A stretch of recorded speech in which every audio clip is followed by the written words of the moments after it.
Chapter 1390. Wu Yuding glanced at Shiha and said slowly, "That brat of mine has only been cultivating for a short period of time. His path has been too smooth, and his temper isn't very good. If he gets hurt, he probably won't cooperate." Then, she smiled bitterly and said, "Demon Empress, please understand. I don't mean to threaten you. After all, our two clans have a very deep relationship now. That brat's temper is really like he doesn't want to leave when he's pulled. Sometimes, it really gives me a headache. I really want to beat his butt until it blossoms." Shiha also smiled bitterly when she heard this. "That brat of yours not only has a bad temper, he also has a very strong backer. As for the worries of us injuring or killing him, they don't exist at all. Even the immortal slaying flying blade couldn't do anything to that brat. And it was almost stolen along with the gourd. Right now, it's just a show outside." Wu Yuding said, "Then after this is over, let's have a gathering." "Okay." After the agreement was made, the Demon Empress became more spirited. Her eyes were filled with anticipation. Right now, the Demon Empress wanted the battle to end quickly more than anyone else. It would be best if the battle could end immediately. "Hurry up and release those few unlucky ancestral shamans of the shaman tribe, and let my son and I reunite as soon as possible. Then let's go out and take a look." Thus, the two women walked out hand in hand. While the two female experts were deep in conversation, the battle outside became more chaotic. At this moment, the four Golden Crow princes had already retreated to the side and were eyeing covetously. On the battlefield, the Demon Emperor was fighting Zhuo Chonglu and the Flood Witch by himself. The battle between the three strongest cultivators of the three continents was so violent that the battle space was isolated. Although outsiders could see it from afar, they were unable to interfere. Even a peak expert like the Demon Master was no exception. If he tried to force himself, he would have to endure the backlash from the combined force of the three of them. Based on the cultivation of the three of them, the backlash was enough to heavily injure anyone in the world. As far as the eyes of the demons could see, the three of them did not utter a single word as they continued to attack ferociously. The Demon Emperor single-handedly withstood the Flood Witch and the Sky-inspecting throne. Not only did he not fall into a disadvantageous position, he even exuded a sense of calmness from time to time, as if he wanted to continue fighting. The Flood Witch and Zhuo Chonglu joined forces to resist the Demon Emperor. It seemed like they were able to maintain a stalemate, but in fact, they were already complaining in their hearts. They were all people who had been through a lot. Before coming here, they had already overestimated the Demon Emperor's strength as much as possible. However, they did not expect that they had still underestimated the Demon Emperor. The difference between them was actually so huge. It was almost a qualitative difference. He was originally rejoicing that Wu Yuding had lured the Demon Empress away. Now, the Flood Witch was actually worried about Wu Yuding's safety. Jean Fa could not help but become slightly impatient. After all, the Demon Emperor and the Demon Empress Dong Huang were of the same origin. Even if the Demon Emperor was the strongest, the Demon Empress would not be too far behind. Even if the two of them joined forces, they would only be able to fight to a stalemate. Wu Yuding's cultivation was below him and Zhuo Chonglu. It was inevitable that it would be difficult for her to fight alone. On the contrary, as the husband, Zhuo Chonglu was not worried at all. He was very clear that with Zhuo Xiao Duo as a link and with Xiao as a trump card, Wu Yuding would not be in any danger. He was wearing a yellow robe, worry-free shoes, and a towering crown. He was majestic and glorious, the ruler of the world. Zhuo Xiao Duo and Zhuo Xiao Nian were taken aback. Their eyes almost popped out of their sockets at the same time. First, because they had seen this person before. Second, because this person was not the second leader of the demon clan, the brother of the demon king, Dong Huang Tai, Who was he? His Majesty Dong Huang Tai. Swishaoduo's lips suddenly opened. He couldn't help but open his mouth wide. He. Why is he here? The enemy they were most afraid of was His Majesty Dong Huang Tai. His Majesty Dong Huang Tai hadn't shown up since the beginning of the battle. They thought that he was not here, but he was guarding somewhere else. How could he be here? After so much effort, they finally broke in. They were relieved. When they were glad that they didn't meet Dong Huang Tai, they found that fuck. The big guy was lying in ambush here. Wasn't this asking for his life? Swishaoduo was really stunned. Did Nian Mao and I walk into a trap? Just as he was feeling scared, Dong Huang Tai suddenly shouted, "How dare you, little bastard! How dare you ruin the demon clan's plan for thousands of generations? I'll kill you today." As he spoke, he took out the Dong Huang bell. His eyebrows were furrowed, and his whole body was filled with murderous intent. He knocked on the Dong Huang bell with his palm. Instantly, there was a melodious and pleasant sound. Ah! Swishaoduo and Swishaoyan moved at the same time. They had already slipped behind one of the Zhu Wu. Swishaoduo shouted, "Senior Zhu Wu, listen to me. We didn't gather all the elites of the Wu people to rescue the senior Zhu Wu. Now that Tai Dong Huang Tai is surrounded by us, it's the best time to work together to get rid of him. Hurry up and attack together.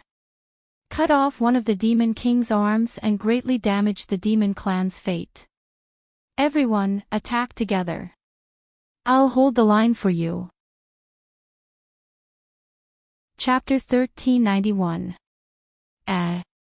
Dong Huang Tai and the 8 Zhu Wu were all stunned. Damn, this kid's brain works too fast. He clearly saw us drinking with Dong Huang Tai, but he still managed to sow discord between us. What a great temptation. The 8 Zhu Wu combined forces to encircle Dong Huang. Even if Dong Huang had the Dong Huang bell, he would still die. Once Dong Huang died, not only would the Demon King lose an arm, but more than 30% of the Demon King's fate would also be lost. So, what reason did they have not to do it? That was right. If the Sorcerer tribe and the Demon tribe were still at odds with each other, then it would not be a question of why they should not do it. Ha ha ha. Roar. Howl. Ha ha ha. Wah ha ha ha. Ha ha ha ha ha. Dong Huang and the 8 Grand Magi laughed heartily. Some of them were holding their stomachs, some were slapping their thighs, some were flipping on the ground, some were spitting out saliva. They really didn't care about their image. Especially the guy in the middle, who had a leopard head and round eyes and looked like a hedgehog. He almost spat out his teeth. Swishaoduo stuck his head out and looked at the strange scene in front of him. He scratched his head and continued to look confused, not knowing what to do. What's going on? Are you fucking kidding me? Or are you kidding me? Or are you kidding me? Dong Huang stood up and laughed. Congratulations to all of you. Today is the day you will be able to leave this place. From now on, the dragon swims in the sea, the phoenix soars in the sky is high for the birds to fly, and the sea is wide for the fish to swim. One of the ancestral magi said solemnly, although the feud between the magi and demons has become a thing of the past, the heavenly calamity has begun and the two races are once again at odds with each other. After leaving this time, there will definitely be a life and death battle in the future. Brother Dong Huang, take care. This is the head of the 6 sons, the head of the grand sun True Flame. Don't let it be schemed against by others. Dong Huang laughed and said, Dijiang, although I don't have the brain to play tricks, I am better than you. What you said is exactly what I want to say to you. Another ancestral sorcerer said impatiently, don't open your mouth and keep talking about me. It's so awkward. Is it so difficult to call yourself I? I don't like your pretentious dog shit look. You're just a crow, why are you pretending to be cool? Dong Huang's smiling face suddenly turned ugly. Xianming, are you provoking me? Xianming shrugged and clapped his hands. Instantly, a bone-chilling coldness overflowed. The entire area was covered in ice. The ground under his feet turned into a glacier. The glacier then turned into black ice. All of a sudden, the whole place was filled with ice crystals. He raised his head and said proudly, "You're anxious. You're still like this after so many years. You're anxious because I poked you. At the very least, what did I say wrong? Could it be that you're not a crow? Could it be that you're a phoenix? Besides, you keep calling me emperor in front of us. Do you think you're our emperor? Do we recognize you as our emperor? Oh, look at your pale face. I can't believe you're so angry just because I said one sentence. You're really worthy of being a bye-bye in the untainted land. Today, you're still a Bai Yen. Well, I heard you're still single. Then I should say you're a Bai Yen. TSK, TSK, tisk. Even the air froze as he spoke. Sui Xiaoyan saw this scene and couldn't help but feel satisfied. It turned out that there was such an end to the power of ice. She was not alone. Sui Xiao Duo was dumbfounded by what he saw. Seeing this Xianming Zhu Wu with his own eyes, Sui Xiao Duo couldn't help but think of the ice nether witch. They had the same ice attribute, the same power of cultivation techniques, and the same temper. Their way of doing things was also exactly the same.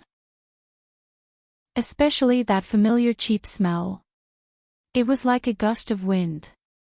If he hadn't seen the other party speak, he would have thought that the ice nether witch had come personally.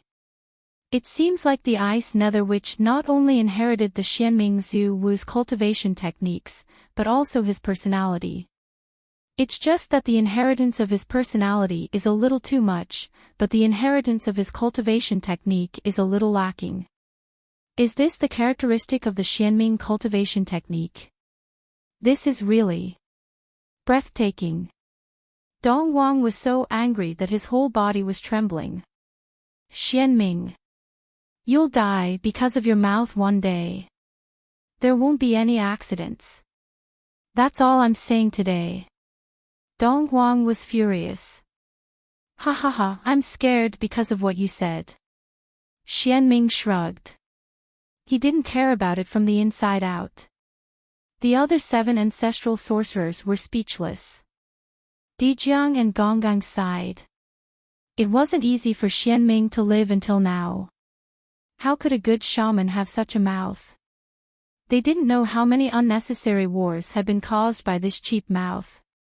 In those years, the Wu people had become the enemy of the whole world. Most of it was because of this mouth. The rest was because of the brotherhood. They couldn't just stand by and watch someone die. Sometimes, the Zhu Wu felt lucky. Fortunately, the Wu people only had one such bastard after so many years. If there was one more, they were afraid that it would be really hard to deal with. Young man. Xianming said, who's your master?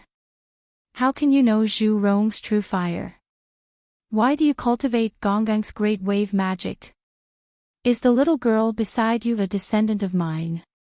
Why does she cultivate in the same way as me? No danger. Sui Xiao Duo wasn't scared at all. This guy was taking advantage of his seniority. You're too young to take advantage of your seniority. My family name is Zhua. I belong to the astral souls. Senior Xianming, can we not talk so much? I was not joking with all of you just now. This time, in order to save all of you, the elites of the Sorcerer tribe and the Star Soul tribe have really been mobilized. I reckon that there are people who are constantly fighting and dying. I wonder if you still want to maintain your interest. Do you have to make it clear here? If you really don't care, I'll talk with you for a few days. Swishaoduo's mouth had been trained for a long time. It had been tested for a long time. How about the Ice Hell Shaman? He had never taken advantage of Swishaoduo's mouth. Swishaoduo's words made Xianming's stomach full of shit. He opened his mouth but couldn't say anything. He could say, "Then let's talk." If he dared to say it, Swishaoduo would definitely keep him company. But the other Zuwu would immediately hit him with their fists to shut him up. The sky was dark outside to save them. You want to talk here?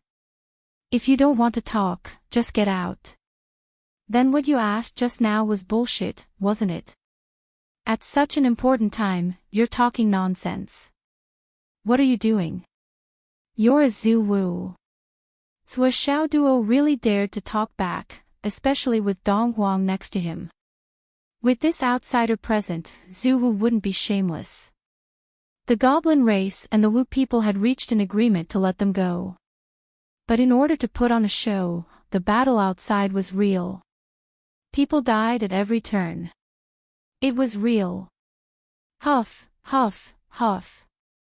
Xianming Zuwu glared at Swishaoduo and was about to say, "Then let's get out quickly." Swishaoduo took the initiative and said angrily, "What's with your attitude? Is this how you treat your savior? Are you harboring ill intentions towards me? Do you have ill intentions towards me? Are you trying to target me?" That look was so fierce. Xianming, Ha ha ha. Dong Huangtai finally couldn't help but burst into laughter. The other Zuwu were also amazed. They really didn't expect that there would be someone in this world who could use words to suppress Xuanming's cheap mouth. They had lived for a long time that they couldn't help but admire him. In fact, they didn't know that the reasons Swishaoduo could suppress Xianming was because Young Master Zuo was at a higher level than Xianming and Xianming. If Xianming and Xianming were cheap gods, Swishaoduo was already a saint. A cheap saint. Dong Huang suddenly remembered that Swishaoduo had sat on a saint's futon in the Purple Cloud Palace. Although he said that he didn't want to sit on it, it was a fact that he had sat on it. Could it be Swishaoduo's saint position? Was really cheap? No, Sword Dao. Dong Huang laughed, raised his wine cup, and drank it in one gulp. Everyone, we'll meet again after today. We'll meet again after today. The 8 Zuwu raised their cups together and drank it in one gulp, showing their heroism. The Wu people and the goblin race were mortal enemies, but the higher-ups of the goblin race did appreciate each other. Everyone disliked each other, but at the same time, everyone was pleasing to the eye. Even though they had been sealed here for so many years, they hadn't been mistreated, nor were there any restrictions. Sometimes, Dong Huang and the Goblin King would even come to chat and drink with them. Everyone talked freely and drank to their heart's content. Sometimes, even the Goblin Empress would come. The atmosphere was very harmonious, just like old friends meeting. Now that things had come to this, it was finally time to part ways. Have a safe trip, everyone. I won't see you off. Let's fight again next time. Dong Huang let out a long laugh. His body slowly rose and gradually disappeared in midair. He had said what he needed to say. They would still be enemies when they met again. They would fight when they needed to fight, kill when they needed to kill, and cooperate when they needed to cooperate. Kid, follow us. Seeing Dong Huang's figure disappear, the 8 Zuwu gathered their strength and combined their strength. Their power soared to the sky. Following a loud explosion, the entire demonic beast Imperial Palace flipped over. The restriction outside had been broken by Swishaoduo. Although it had been mended, the flaw still existed. At this moment, the 8 Zuwu worked together. Of course, the only way was to destroy everything. With this loud bang, the 3 people who were fighting outside stopped. Then, the 8 Zhu-Wu broke the seal and reappeared in the world. 8 devil-like figures stood in the dust-filled sky, looking up to the sky and laughing loudly. "I'm out." Goblin King Dijuan, who had expected this, also laughed. "I'm out." Zhua Chonglu and the Flood Witch were experienced people. They could see the big picture from the small details. They instantly connected the dots of the rescue operation. How could they not guess that the Goblin King might have deliberately released the 8 Zhu-Wu? They couldn't help but admire the Goblin King's magnanimity. The great enemy that had been imprisoned and sealed by him for so many years had finally broken free. Even if it was intentional, the Demon Emperor's laughter was hearty and filled with faint anticipation. It was enough to show how noble and pure his nature was. Gonggong Zhu-Wu laughed and said, "First, Emperor Jun. Thank you for your hospitality for so many years. We, the Wu people, will definitely repay your kindness in the future." Emperor Jun narrowed his eyes. "Since you have broken out of the seal, you will only be Zhu-Wu of the Wu people. There is no need to say anything else. You can go now. There will be a battle between you and us in this calamity. Let's see which of us is stronger. Do you think I'm afraid of you?" Ancestral sorcerer Di Jiang let out a long howl. "This battle ends here. All members of the sorcerer tribe, stop." Following this shout, the sounds of battle outside the demon imperial city slowly died down and gradually came to a stop. The sound of the wind could be heard. Both sides had rushed over. The Goblin King shouted, "That Wu people's poison transporting junior, leave the antidote and we will call it a day." The non-poisonous shaman scoffed and threw down dozens of small porcelain bottles. "Greetings, old ancestors." The Flood Witch led the other shamans and bowed. "What is your name?" "Flood." "Flood, you have reached the Zhu-Wu realm. You don't have to belittle yourself. You can be on the same level as me. In the prehistoric era, those who are stronger are the first. This is especially true for the descendants of the Wu people. Reaching the Zhu-Wu realm means reaching the peak of the Wu people. You can't be weaker than others. You must remember this." "Yes." Gonggong Zhu-Wu looked at Flood and said flatly, "You have walked your own path and are no longer my disciple. You must remember this too." "Yes." This time, the Star Soul Human Clan Swo clan has put in a lot of effort to rescue all of you. If it wasn't for their help, it would be difficult for our Shaman clan to handle this alone. This matter might not have gone so smoothly. The Flood Witch, then, Flood Zhu-Wu, started to introduce Swo Chonglu and his family. He emphasized their help this time. "Greetings, Senior Zhu-Wu." Swo Chonglu and Wu Yuding bowed side by side. They were neither arrogant nor humble. "Thank you." Dijiang Zhu-Wu said, "We will remember today's kindness. Empty words are meaningless. We will see in the future."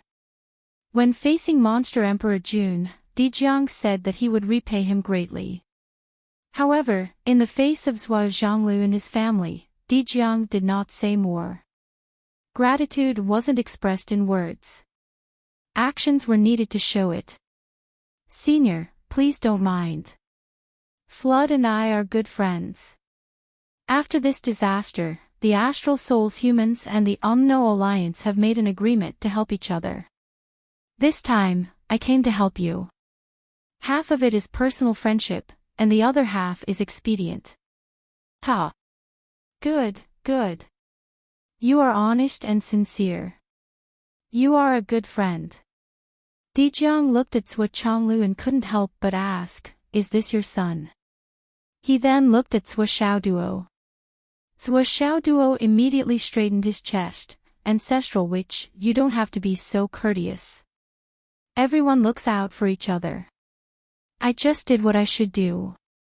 Speaking of thanks, it's too much." Dijiang's lips twitched. "Did I say thank you?" I said thank you to your father. I have given him enough face. Why would I say thank you again? That's my son. My son is young and inexperienced. His cultivation is shallow. Master Zhu Wu, please don't laugh. Zhuo Chonglu said politely. I just said that your words are honest and sincere. Now you are being modest. I said before that in the untainted land, those who are strong are the first. As the saying goes, young and inexperienced, and shallow cultivation. Why can't your son be the first? Your son is talented and talented. The minister of the left is really lucky. Dijiang praised Zhuo Xiaoduo sincerely. He only left the last sentence that he was too embarrassed to say. This sentence was naturally, especially in another aspect, he is even more outstanding. He can be called the best in the world. As for which aspect, those who understood understood, so there was no need to say it out loud. Let's go. We will settle the score with the demon clan in the future. Dijuan, we are leaving now. Do you have anything else to say? If not, we will meet again in the Jianghu. The Demon King said lightly, I just said that when you break out of the seal, you will only be the Wu people Zhu Wu. You will only be enemies with each other.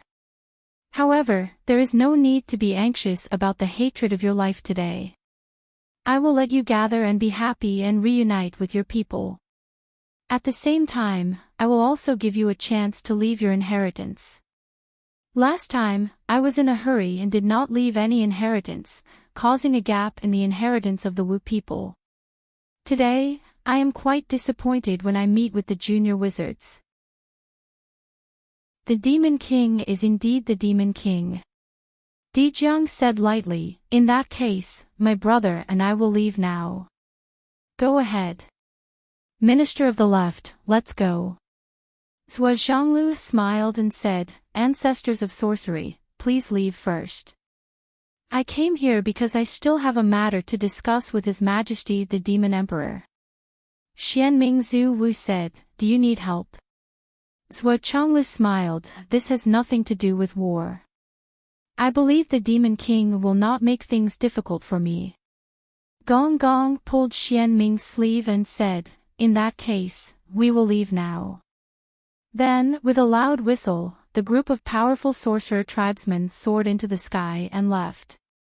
After a short while, only the 4 people of the Zhuo family were left.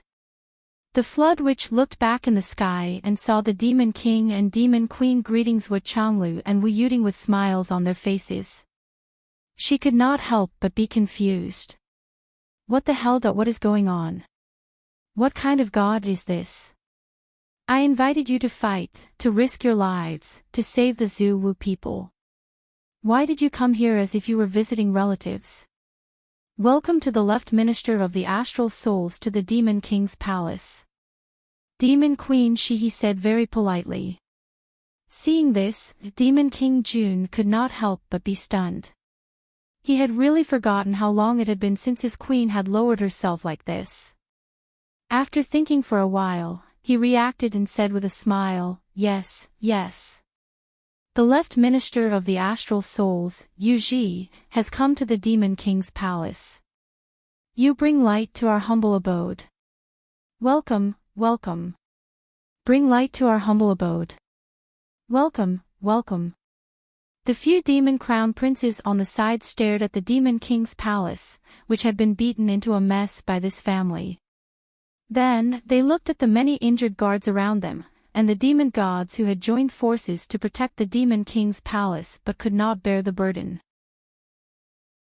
They were vomiting blood and suffering from internal injuries that they could not help but fall into deep thought. Imperial Father and Imperial Mother, this is probably the first time in so many years that we have been so puzzled by the actions of the two of you. Just a moment ago, you were fighting with this family to the death, and you wanted to kill them as soon as possible. Why are you treating them like distinguished guests now? That tone, it was not only approachable, it was as if he was calling out to his friends and relatives, all right? We can't understand no matter what. This family helped the Wu people to cultivate. Not only did they destroy our demon king's palace, but they also saved the 8 Zhu Wu and almost burned the Fusang divine tree to ashes. Our demon crown princes were also beaten miserably. How did they become our distinguished guests in the blink of an eye? Their faces changed faster than flipping a book.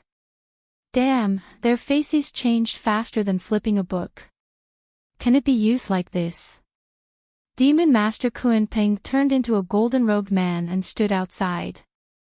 At this moment, he could not help but take a step forward and said, "Your Majesty, you are." "My dear minister, there is no need to say more. I have my own ideas." Demon Emperor Dijun smiled slightly, but his smile had a different charm. Demon Master Kunpeng had followed him for countless years. How could he not know that there must be another reason here? Dong Huang Tai also descended from the sky and said, "Oh, I'm late. What happened just now? Why is it so messy here? Who dares to stir up trouble in the territory of the demon clan? I will not let them off easily. Everyone, Sua Xiao Duo and Sua Xiaonian, The two of them had the same thought in their minds at the same time. A veteran actor is indeed a veteran actor. His tone is flawless, and his singing and acting are perfect. Even we, who know the ins and outs of the story, can't see any flaws. When you asked the question just now, if we only heard the surprise in your tone and the confusion on your face, we almost thought that the one who was drinking with the 8 Zhu Wu down there was not you. Demon Emperor Dijun sighed and said, "Second brother is here." Just now, the Wu people sneaked into the Demon King's palace and saved the 8 Zhu Wu. From now on, there will be a lot of trouble in this world. Oh. Dong Huang Tai stomped his feet and said, "There is such a thing. The 8 Zhu Wu have been sealed for a long time. Even if they break free, it will be difficult for them to recover their cultivation in a short time. The rest of the witches are just as so-so. Wait for me to catch them and bring them back. No need. The great world is coming. It is time for the Zhu Wu to come out and stir up trouble again. Big brother is right. Then let them go for now. We will meet again in the Jianghu. Second brother, let me introduce you. These four are the backbone of the human clan in the ancestral land. They are the Sky Patrol Minister and his wife and their son and daughter-in-law. This time, they came with the Wu people. Now, they are our honorable guests. Honorable guests. Big brother, are you confused? They are our enemies. I have my own plans. I still don't understand. You will understand when you come in. Dong Wang stopped talking nonsense and said to the demons around him, "I will go in with my brother. You don't need to care too much. Since my brother said that they are honorable guests, then they are honorable guests. Anything related to them must be a good thing. Go and heal your wounds. It is so embarrassing to be beaten up like this in your own home." As he said, he threw out a few bottles of elixirs. The Kunping demon master, several princes, and countless demon gods bowed and said, "Thank you, Your Majesty Dong Huang."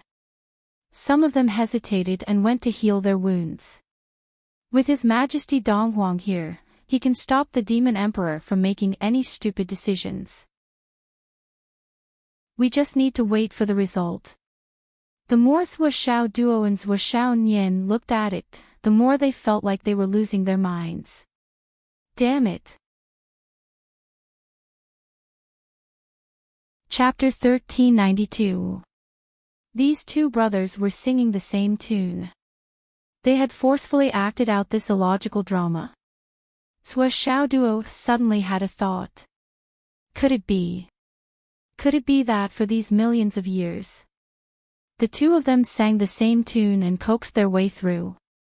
For example, if the demon race wanted to do something big, everyone wanted to do it, but the two emperors didn't. Hence, Emperor Jun first agreed, and Dong Huang then rushed over to explain the situation. Then, they could turn the situation around and make the entire demon race united, singing and dancing happily. He then turned to look at the princes and demon immortals, including the Kunping demon master, who all looked relieved. It seemed like everything was fine now that Dong Huang was here.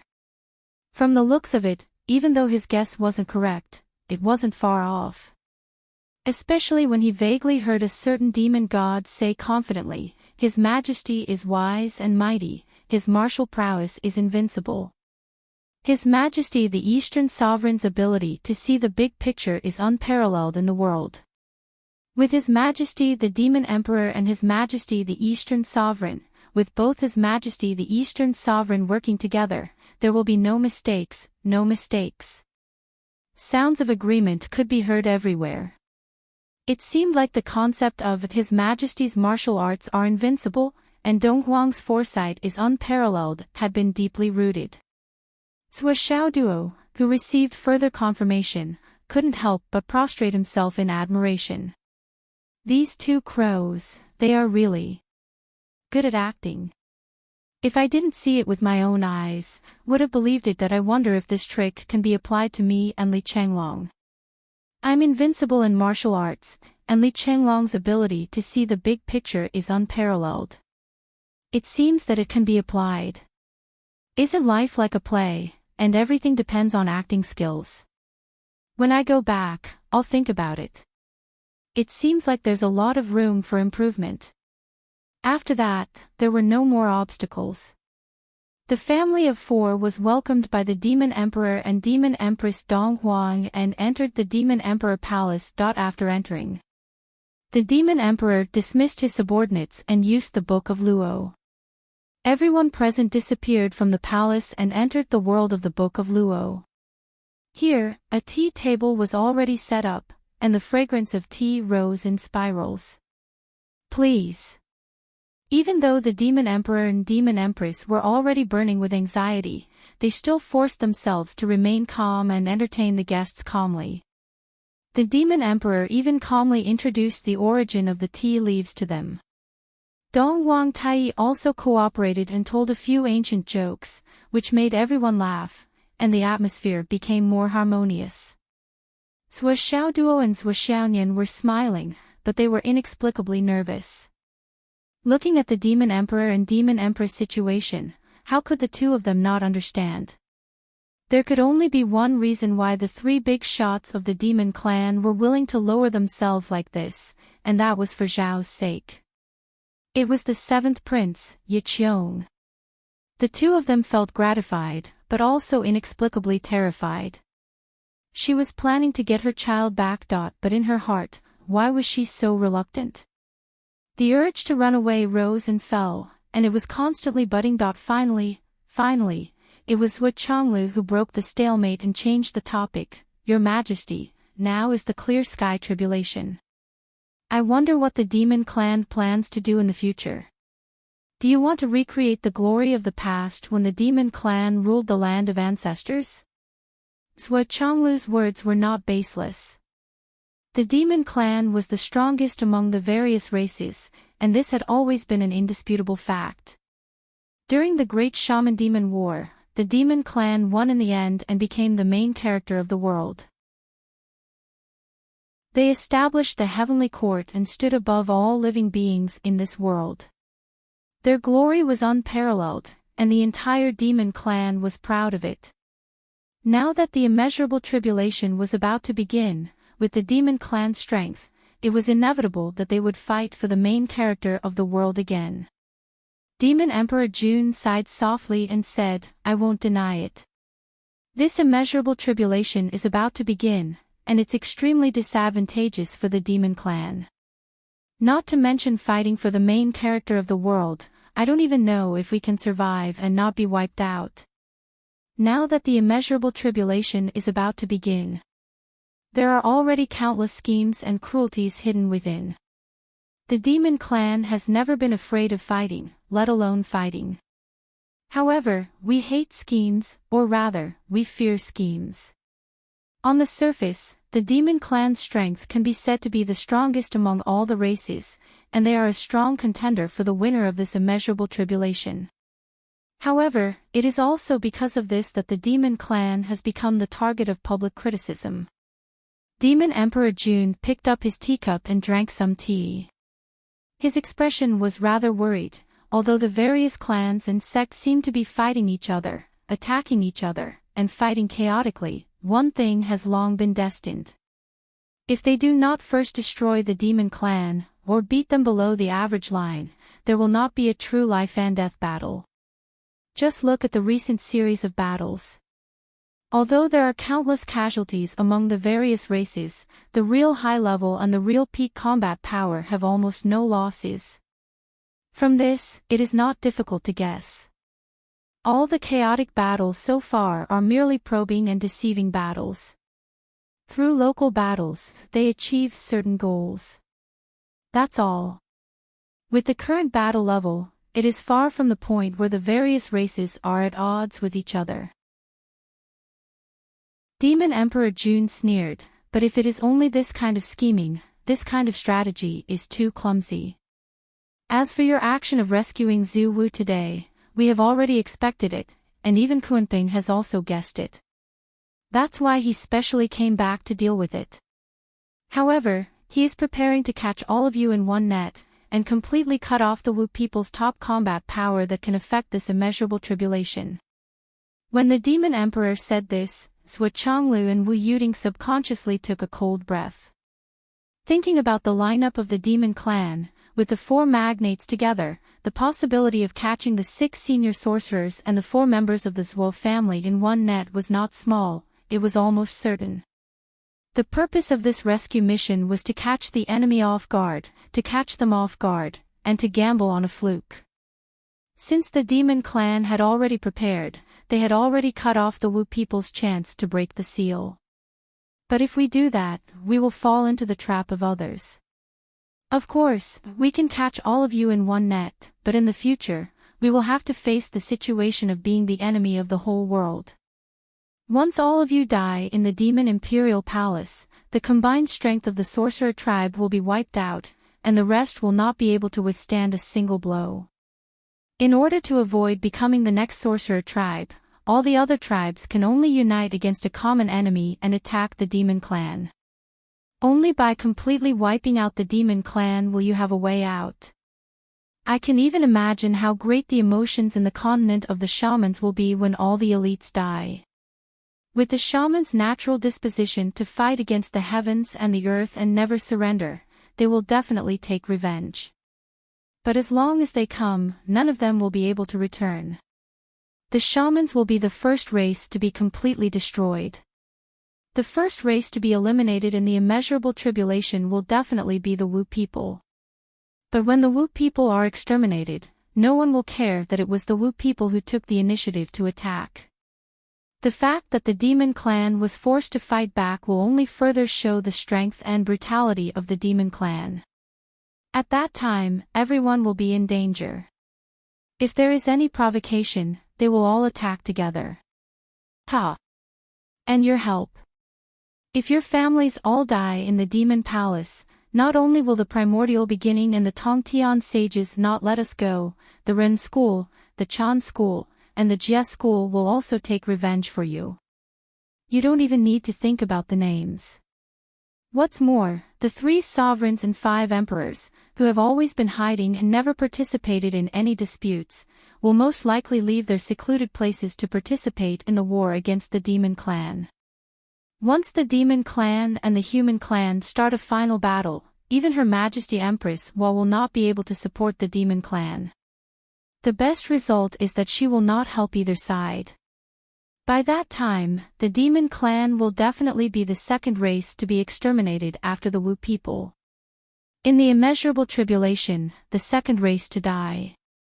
This scheme is indeed the scheme of the sages. They defeated the 3 strongest tribes in one fell swoop. After the war, they will clean up the mess. There will be too many experts who will convert from then on. This is the scheme of the sages. Half of it is an open scheme, and the other half is a conspiracy. Demon Emperor June smiled bitterly. We have deduced this result many times after knowing that you are coming to rescue Zhu Wu. On the surface, a few grand magi and a few human experts can't involve too much karma. But after a deep analysis, the variables caused by this will have far-reaching effects. Demon Emperor June sighed. Even the death of a sage is not as great as the karma of killing you rescuers. So we have decided to do the opposite. Since the era of great battle is coming, we might as well borrow your hands to release the 8 Zhu Wu. When the 8 Zhu Wu return to the world, the Wu people will instantly become as strong as they were during the immeasurable tribulation of the shamans and demons. The demon clan will no longer be the only one. At that time, it will be uncertain who will become the target of public criticism. I believe that when this change comes, the chaotic situation will only be more chaotic than chaotic. With the Wu people's temperament of fighting against the heavens and earth, when the 8 Zhu Wu return, their comprehensive combat strength will leap to the forefront of all races. No one will be able to ignore their existence. And most importantly, that sage's wishful thinking of driving the tiger to devour the wolf and reaping the benefits of the fisherman will also fail. Although the demon clan has released a strong enemy and will inevitably start another war in the future, we have avoided falling into other people's schemes. This is enough to be gratified. I see. So this is the truth. Zhuo Changlu nodded and said, then the future of the human race and the demon clan. Have you thought about it, Demon Emperor? Demon Emperor June paused for a moment and smiled bitterly. This was the question he was most unwilling to answer at the moment, and even the question he was most unwilling to face. Because it would offend too much. The Demon Emperor pondered for a moment before he said faintly, in the future, if there are only 2 or 3 races left that still have the power to fight, and there are both humans and demons among them, then a battle between us is still unavoidable. This is the heavenly tribulation of the Qing dynasty. Other than the immeasurable tribulation, it is also the tribulation of all races. In the future, only one race will be left, and it will be the ruler of this world, the protagonist of heaven and earth. The other races will either be destroyed or fall into decline. If there is a choice, I believe that many races will hope that their own race can leave the ancestral land mainland to protect their race.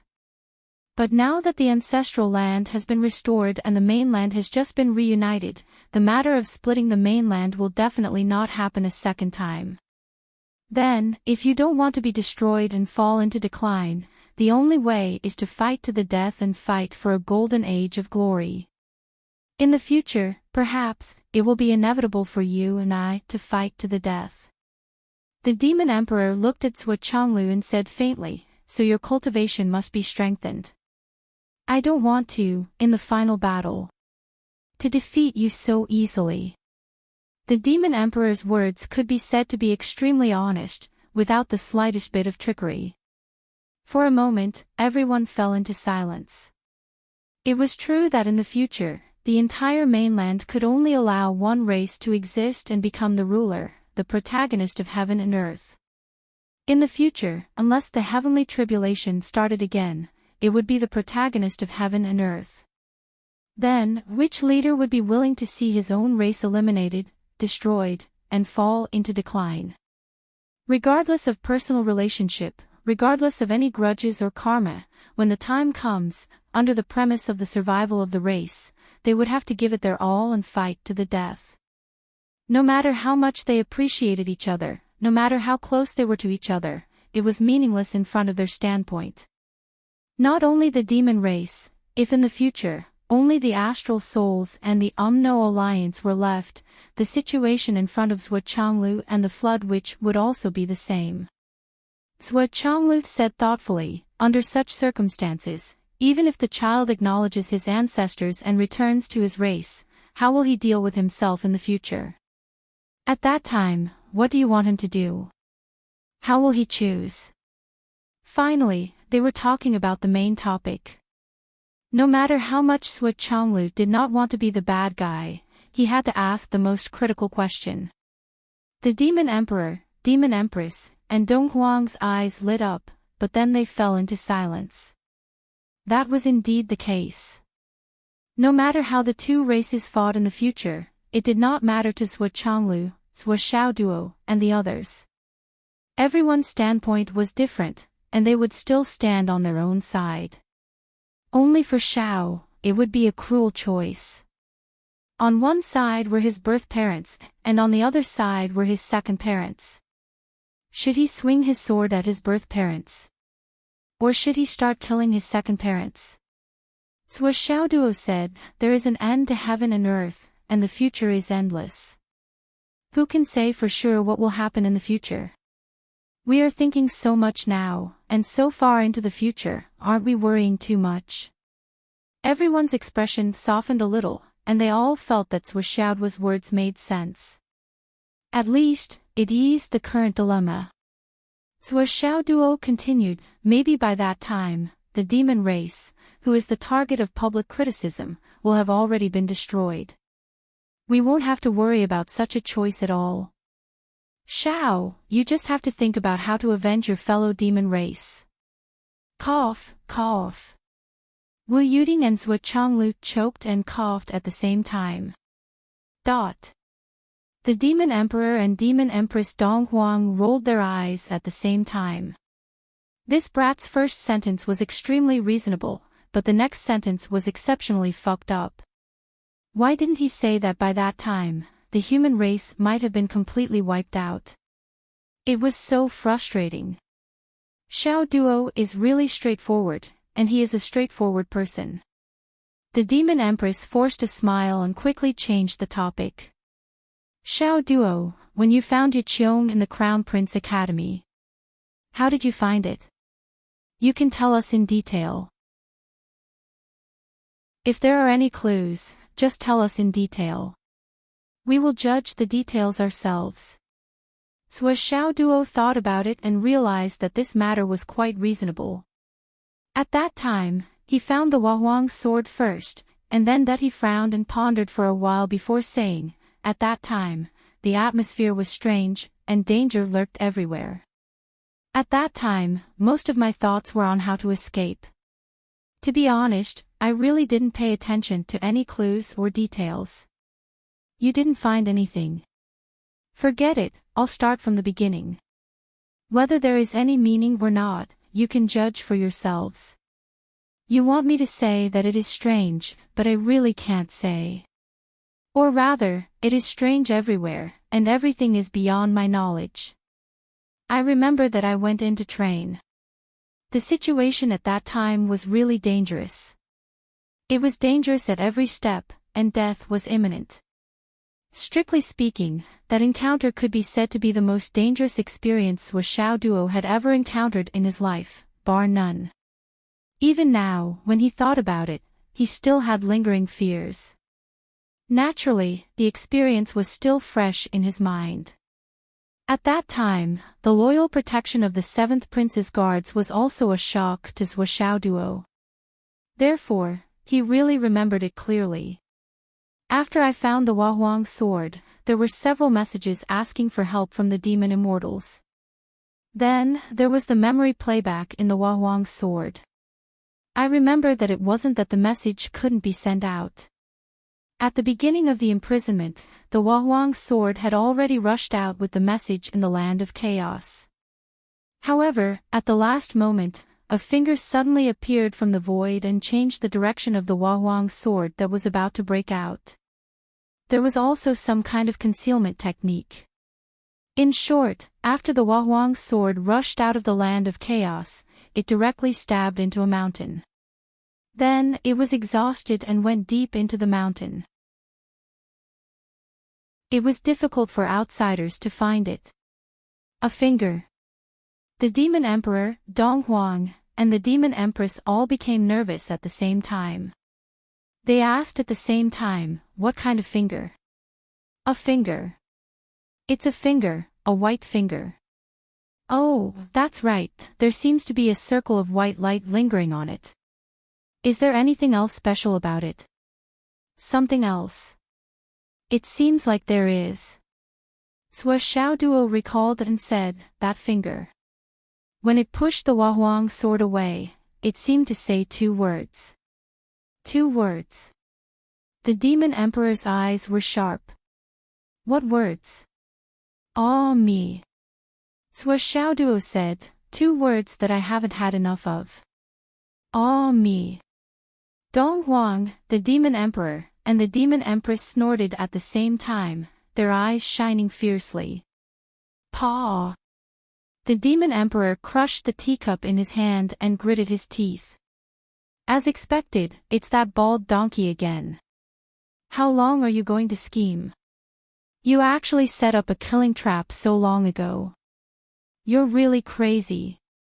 I, Di Jun, will be irreconcilable with you for the rest of my life. It was because of Yiqiong's incident that the Demon Master Kuan Peng of the Demon Clan was almost forced to leave. The Demon Court almost fell apart.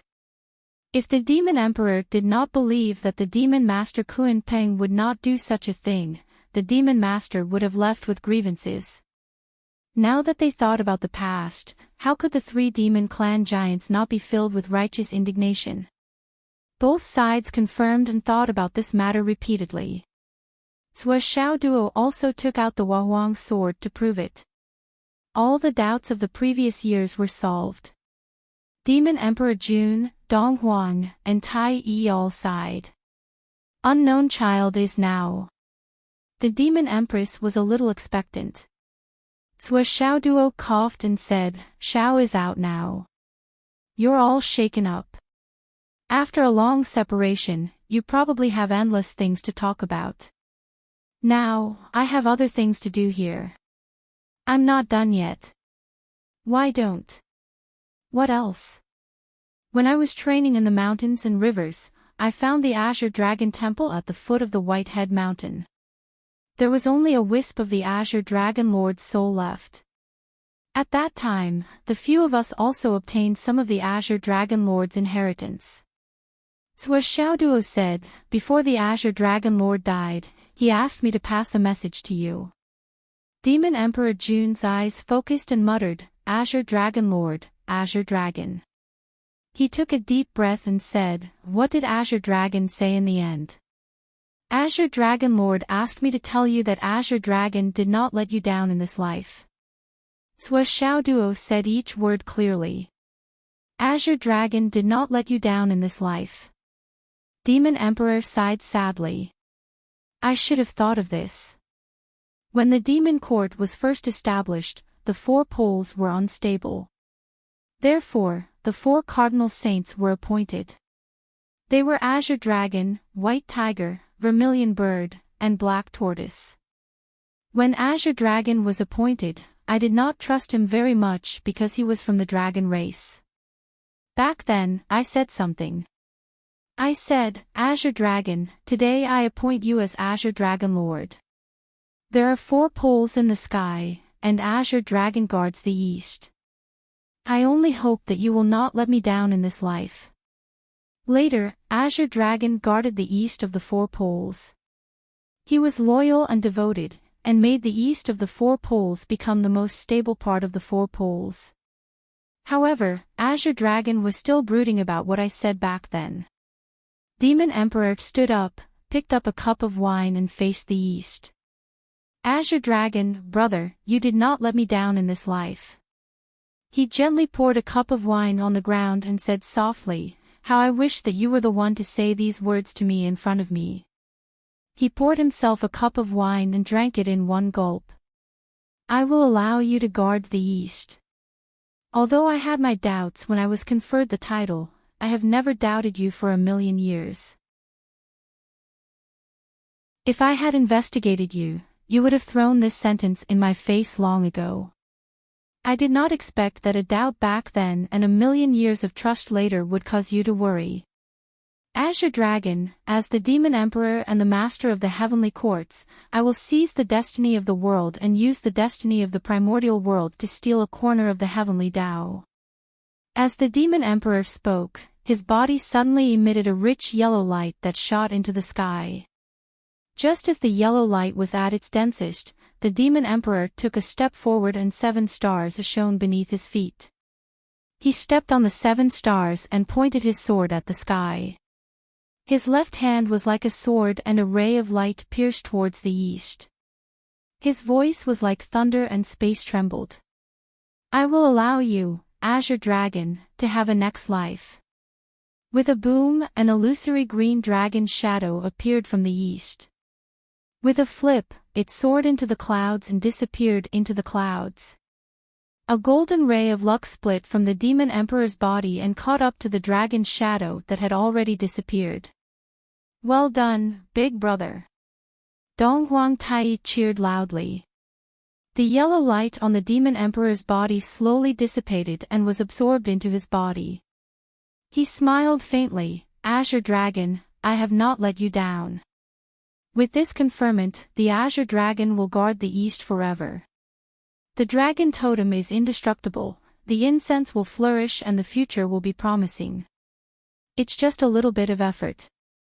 The Demon Emperor was a little disappointed. He looked up at the sky, as if he was still searching for the illusory dragon shadow just now. He said, it's a pity that even if the Azure Dragon returns, he is no longer the brother Azure Dragon of the past. Another cup of wine was downed in one gulp. Swishaoduo's heart was a little shaken.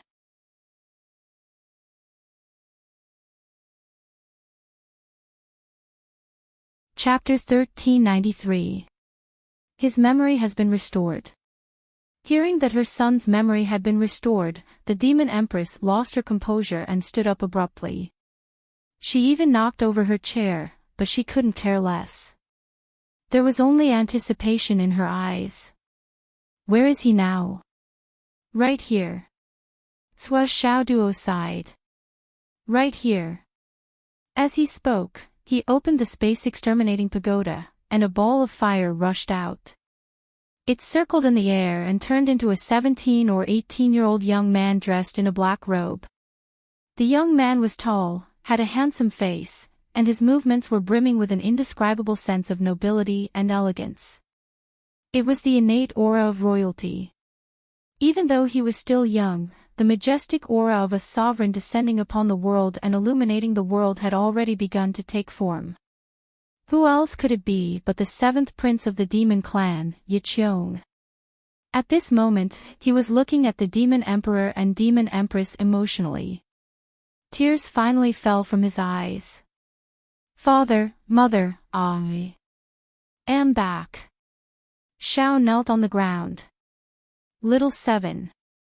The Demon Emperor trembled. Qiong.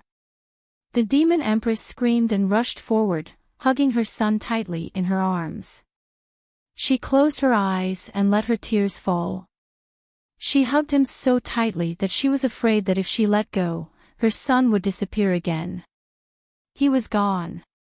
Even with the Demon Empress, an ancient expert, this cry lasted for more than 10 minutes. She still couldn't control it. Wu Yuding's heart ached when she saw this, and she felt the same way. She turned to look at Swishaoduo and Swishaonian. Swishaoduo looked at her in a daze while Swishaonian's eyes were red. She was obviously touched. But the two of you, no matter how touched you are, can't compare to what a mother can feel. Poor parents. Sui Chonglu sighed softly. The Demon Emperor Jun used his power to evaporate the tears that were about to fall from his eyes. He forced a calm and indifferent expression and laughed bitterly. Zitong has lost her composure. I'm sorry for making a fool of myself. My true feelings are revealed. How can you laugh at me? Please.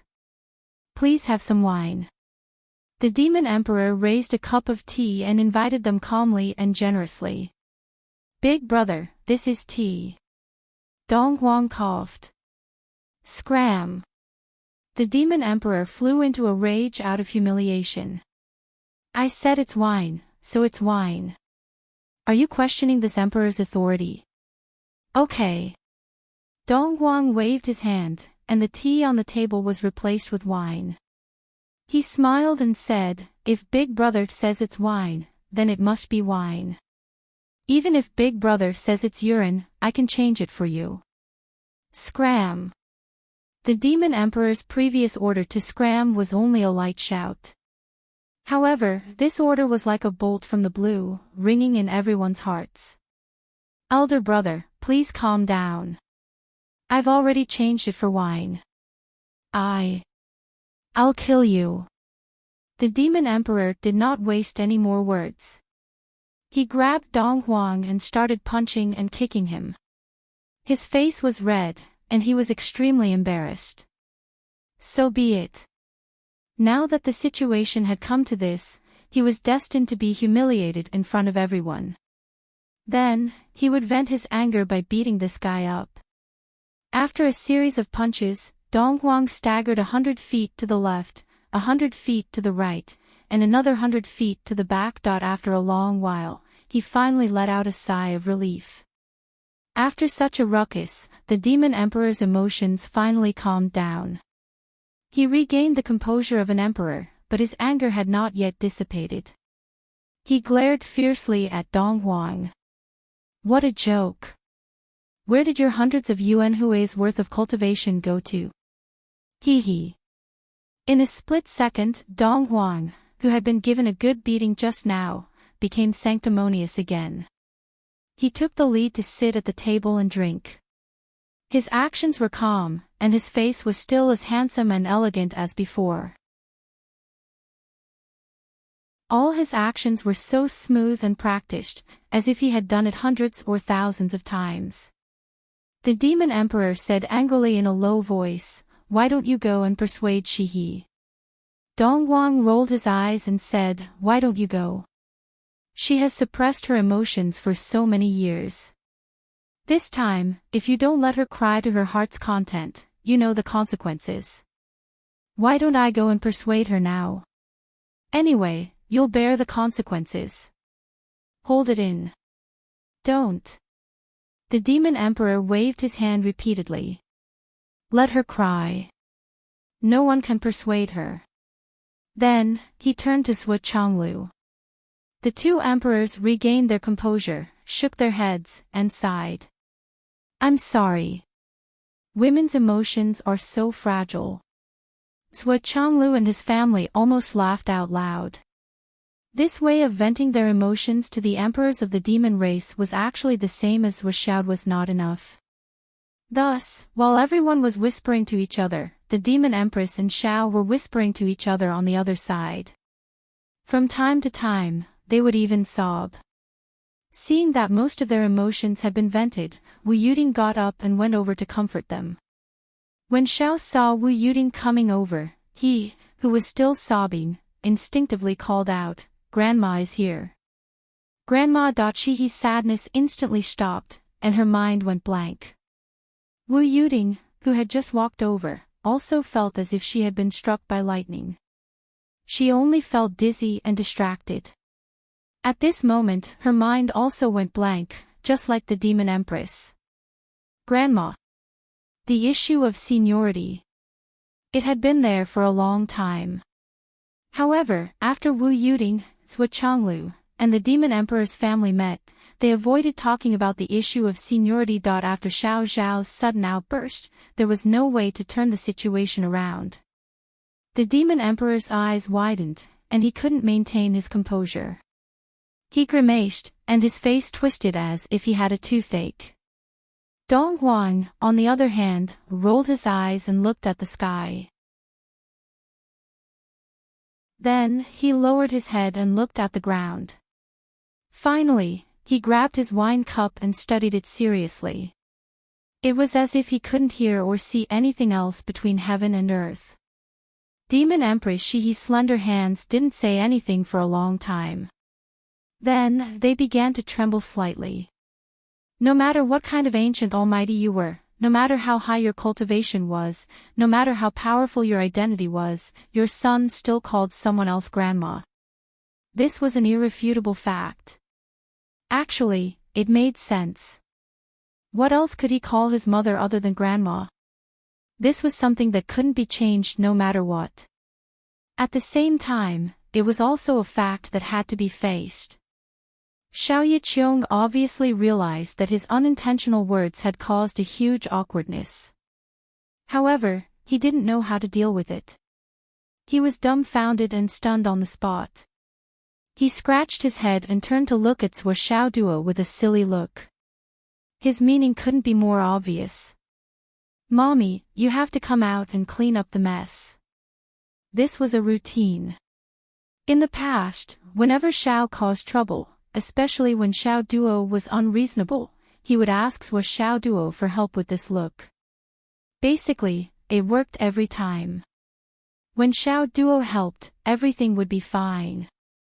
Although he had recovered his memory, his dependence on him for so many years had become a habit that when Zhuo Xiaoduo saw the young demon crown prince, Yiqiong, who had transformed into a human form, acting like a child, he was dumbfounded.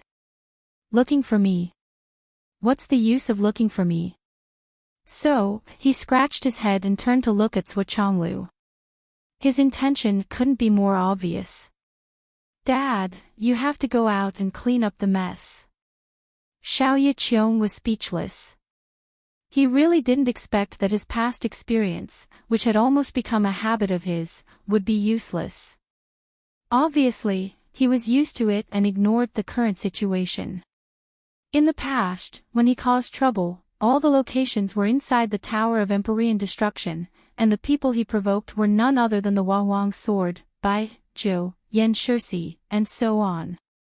As the owner of the Tower of Empyrean Destruction, Zhuo Xiaoduo, except for the Huang Sword, of course, his words were the law and his orders were strictly enforced. Even the Huang Sword would at most mutter a few words and ask for some resources. Everything would be reduced to a small matter. However, what kind of situation was it today? How could a mere Zhuo Xiaoduo have so much power? It could only be said that Xiao Yiqiong was too used to being a Xiao and overestimated his mommy.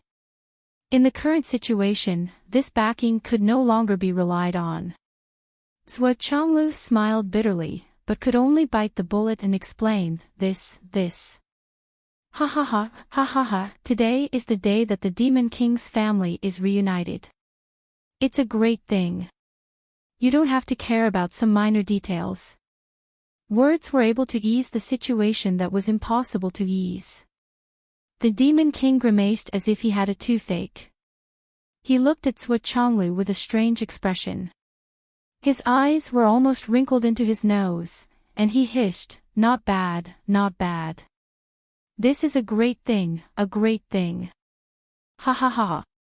Dong Huang continued to study the wine cup. It was as if the wine cup was mixed with the rise and fall of the ancient times. It was worth studying. After a while, Zhuo Chonglu smiled bitterly again. This is also a matter of fate. The children are young and inexperienced, they don't know the importance of things. Although it was an unintentional fact, it also created this difficult to face reality. Zhuo Chonglu sighed as he spoke.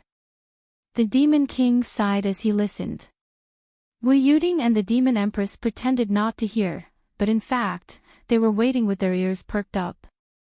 Zhuo Chonglu knew very well that it was impossible for the Demon King and the Demon Empress to truly acknowledge this relationship and call him uncle and auntie.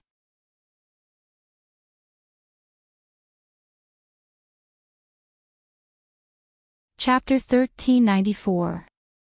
Me First. Zhuo Chonglu couldn't help but think of his relationship with Lei Chongtian. He thought, how about I call you big brother, and you call me father? But no matter what, he didn't dare to say this out loud. If he said it out loud, the Demon King and Dong Huang would go crazy. This is the Demon Palace. He had to be steady. Zhuo Chonglu pondered for a moment and said, Xiao Duo once told me about an unofficial history book.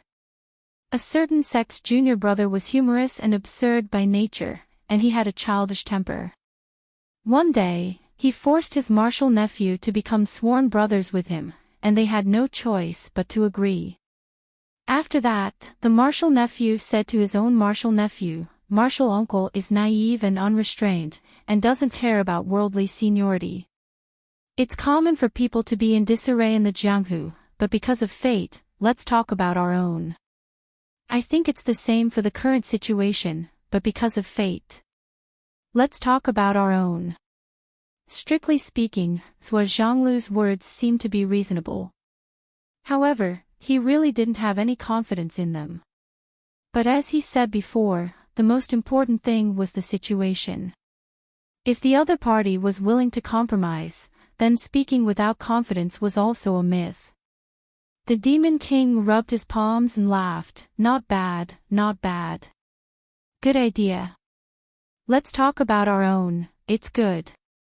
The Jianghu has always been in disarray, not caring about worldly seniority is the right thing to do. We are all people who have transcended the world, how can we be bound by it? Haha, good. Dong Huang stopped studying the wine cup and raised his head. It's good to talk about our own, but how exactly? The Demon King said straightforwardly, Xiao Duo and Little Nian are Yiqiong's second parents, of course they are of the same generation as us. This can't be messed up. Big brother is right. Dong Huang nodded, his face red. This is Yiqiong's fate, and also everyone's fate. We and the left minister. Cough cough cough, we have been friends for a long time, and we have heard of his name, so also. This. The Demon King stuttered as he spoke. Even if he was the emperor of a generation, he still couldn't speak smoothly. You and his son are of the same generation. Then, he would treat her father as an equal. Everyone's approval was one thing, but how they declared it was another. Dong Huang sighed in his heart when he saw his elder brother in a difficult position. However, his face immediately revealed a look of generosity as he slapped his thigh and laughed heartily. We are all at the peak of our respective races. Of course, we are peers. What's there to hide, right? It had to be said that a veteran was indeed a veteran. His Majesty Dong Huang could play the role of a sovereign overlooking the world, he could also play the role of a commander-in-chief, he could also play the role of a benevolent elder, and he could also play the role of a strategist. Now, when he played this kind of second-rate character, he was astonishingly lifelike, and his acting was so good that it was almost bone-piercing. In short, all the embarrassing things were done by Dong Huang. Whatever Big Brother can't do, I'll do it. It's that simple. Demon Emperor Di Jun heaved a sigh of relief. He gave Dong Huang a look of approval and said, although second brother is usually like this, what you said now is really right. I think so too. Dong Huang lowered his head and rolled his eyes. He thought to himself, what can I say wrong? This is something you can't say out loud. Besides, what do you mean I'm usually like this? Am I the kind of person who is usually like this? Isn't it all because of you? If it wasn't for Big Sister, I wouldn't have bothered with you. However, I've accompanied you, Big Brother, to act for my whole life. Up until today, I've tried every role. My acting career, up until now, can be considered flat in every field. In every field, there's a Best Actor trophy. Isn't this what it means to say that life is like a drama, and drama is like life? Is it easy for me? With a brother like you, I'll be like this for the rest of my life. What can I do if I don't accept my fate? On the other side, Zhou Changlu also clapped his hands and laughed.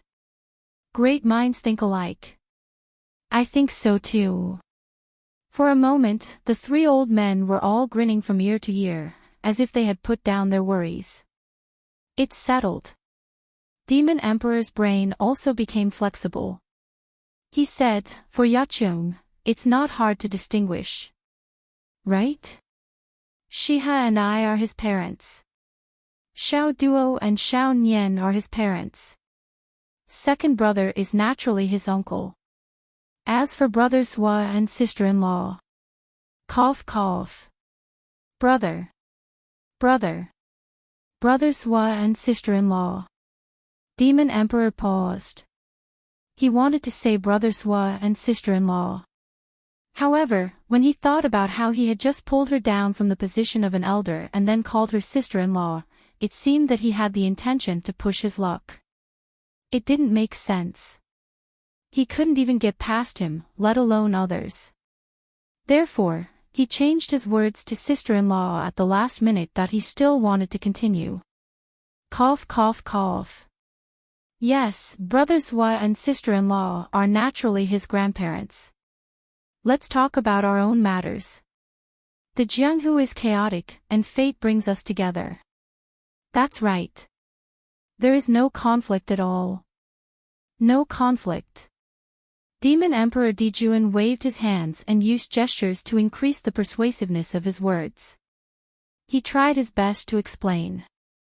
He is Yaqiong and seventh brother here. He is Shao over there.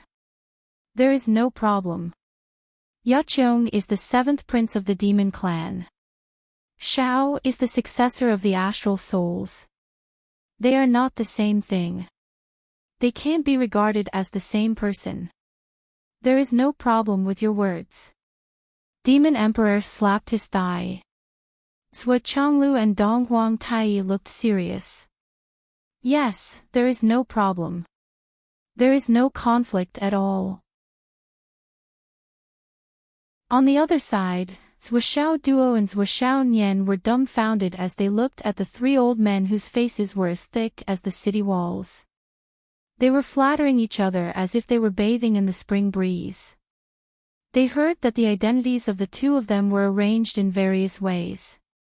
As the direct parties, they were not even qualified to speak. On the other side, Shiha and Wu Yuding covered their faces. They felt too ashamed to face anyone. The words made no sense. The group of men in a remote corner flattered each other and explained to each other. There was nothing wrong with it. It was like three people discussing mathematics together. One said, 1 + 1 = 9. There is no problem with that, right? The other two agreed at the same time. There is no problem with that. 1 + 1 = 9. There is no problem with that. Shiha was embarrassed because of Demon Emperor Dijuan. He had almost lost his mind because of this issue.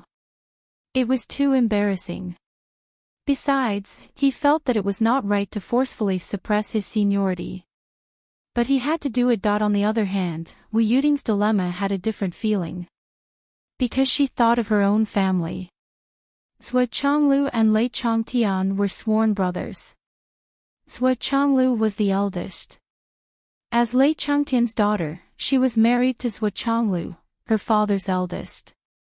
Therefore, Zhua Chonglu called Lei Chongtian second brother. Sometimes, he would also call him father-in-law. However, Lei Chongtian still called Zhua Chonglu eldest brother. He had never called him son-in-law. Because he did not dare. In other words, she was originally 1 generation younger. However, because she married the wrong person, she was promoted by 1 generation. This was only the problem of her own generation. After having a son and daughter, it was even more chaotic. A son was both a son and a son-in-law. A daughter was both a daughter and a daughter-in-law. If it was her, she was both a mother-in-law and a mother-in-law. Zhua Chonglu was also a father-in-law and a father-in-law. That was not all. Who asked her adopted daughter to marry her biological son? Since she did not let the fertile water flow to an outsider's field, she had to accept the remaining bits and pieces willingly. In the future, she would also shoulder the burden of her grandparents. Until now. Zhuoxiao Duo and Zhuoxiao Nian were fiercely promoted by the Demon Emperor couple. The Demon Emperor lowered his status to be friends with Zhuoxiao Duo and Zhuoxiao Nian. However, the Demon Emperor and her husband were also friends of the same generation. Her son was suddenly promoted to the same generation as her. Do you want my son to call me sister-in-law when he sees me with this move of yours, Demon Emperor Jun? Wu Yuding felt that her brain was about to explode from thinking. However, the more she thought, the more confused she became. She could not understand. They were a family of 4, so how could the seniority be so messed up? Moreover, it was the kind of mess that she could not understand even after thinking for a long time. She had to admit that this matter was really troublesome. If she brought her own father into this, her father would call her husband eldest brother, and her son would call her sister-in-law. In that case, the little dog and his grandfather could also call each other brothers. Wouldn't this be even messier than a mess? Well, if her father, that old man, took things too hard and forcefully became sworn brothers with Xiao Duo's little friend, would the story that Changlu mentioned just now happen? Oh my God, that a certain god of creation expressed that this relationship was not clear and forced everyone to tacitly stop mentioning the issue of seniority. Then, everyone really stopped mentioning the issue of seniority. Since this matter had already been settled, in order to avoid awkwardness, they would try their best to avoid meeting each other in the future. Thinking about it carefully, this was not a big deal. As long as she deliberately wanted to avoid him, she could guarantee that he would never see her again in this lifetime after today's parting. Thinking about it further, in order to avoid awkwardness when meeting each other, it was to avoid a summit meeting between the demon race and the human race. I'm afraid that the friction between the demon race and the human race would be much smaller because of this. Even if there were incidents, they would be minimized to the greatest extent. Since the knot in their hearts had been resolved, the demon emperor and demon empress set up a banquet. Dong Huang accompanied everyone to drink, and there were exactly 8 people present. Demon Emperor Jun, Dong Huang, Tai Yi, Demon Empress Shi He, Zhua Changlu, Wu Yuding, Zhua Xiaoduo, Zhua Xiaonian, and Xiao. Brackets, 7th Prince Yiqiong. The person in charge of turning around and pouring the tea and wine was no longer Zhua Xiaoduo. It was everyone's junior, Xiao's turn. Everyone mentioned his seniority, except for Xiao Xiao. When Xiao walked to Zhua Xiaoduo's side with the wine jug, he stammered a few times and did not know how to greet him for a moment. After all, he had now regained his memories, his rationality, and his brain. He was no longer that ignorant little 3-legged golden crow. Naturally, he knew that he could not call Zhua Xiaoduo mother anymore, but to suddenly call him father. It seemed too sudden and too deliberate. Zhua Xiaoduo rolled his eyes and said, "Why don't you call me mother?" The dignified 7th prince's face turned red because of one sentence, and he almost covered his face and ran away. Demon Emperor Dong Huang, Zhua Changlu, and the others were stunned, but suddenly burst into laughter. The remaining awkwardness from before disappeared. Zhua Changlu said gently, "When you grow up and become sensible, you should call him father instead. How can you call a man mother?" Xiao was relieved and hurriedly changed his words.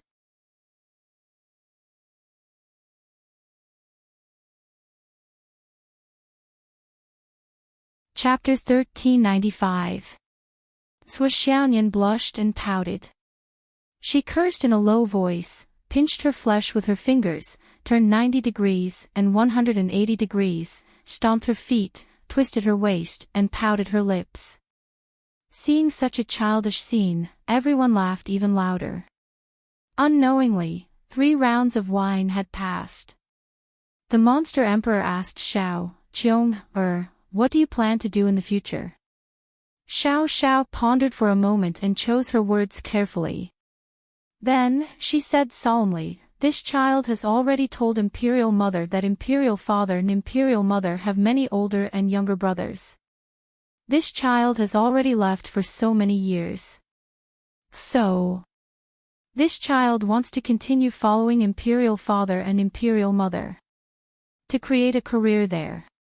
The monster emperor lowered his eyes and said, "So you mean you won't come back? Please forgive me for being unfilial. All right. Now that you've regained your memory, you must know what happened in the past. Did any of your brothers participate in it? Is that why you didn't tell me and didn't want to come back?" the monster emperor asked. Xiao bit her lips and said, "Let bygones be bygones. Everything is in the past.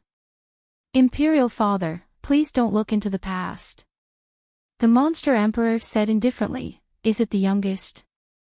Xiao trembled. "No." "Well, it's him then." The monster emperor sighed. "Among the 10 golden crow princes, he's the one who's most inclined to the west. Since you've made your decision, then do as you wish. I'm satisfied to see my son come back today. I have no more regrets."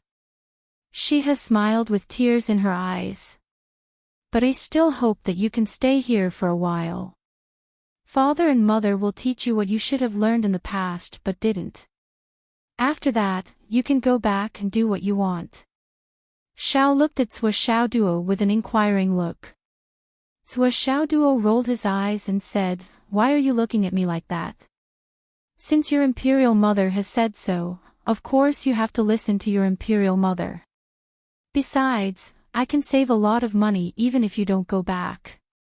You big eater, don't you know how much you've eaten of my resources all these years?